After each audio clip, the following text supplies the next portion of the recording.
Bonjour et bienvenue dans cette première minute film, enfin la minute film, première édition.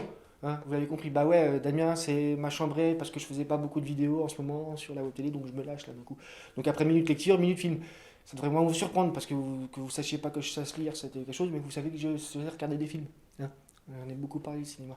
Et pour cette première, je voulais parler d'un film qui est sorti en 2005, ça date un peu, mais bon voilà. Ça s'appelle Walk the Line, c'est réalisé par James Mangold et c'est un biopic de Johnny Cash, une des plus grandes rockstars de son époque, à savoir les années 50. Vous savez, cette époque où le rock c'était Elvis et Jerry Lewis, et non pas ceux qu'on a aujourd'hui. Donc c'était pas tout à fait la même chose. Mais c'est bien quand même. Voilà. Et j'adore cette époque-là au niveau musical. Et quand j'ai vu ce film, je me suis dit, tiens, il faut que je voie à quoi ça ressemble. Alors Johnny Cash était atypique parce qu'il avait un style bien à lui, bien particulier. Donc on aime ou on n'aime pas, hein, voilà. Et il était surtout aussi complètement barré.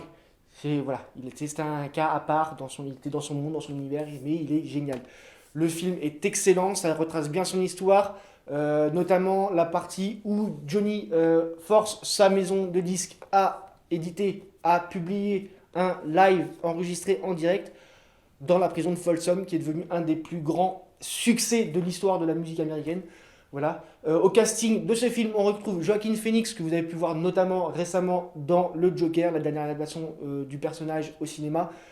Je crois qu'il a été oscarisé pour ça, mais bon, il a été oscarisé pour autre chose avant aussi. Donc voilà, Joaquin Phoenix, super acteur. Et Reese Witherspoon qui joue Joan Carter. Voilà, pour ceux qui connaissent bien l'époque.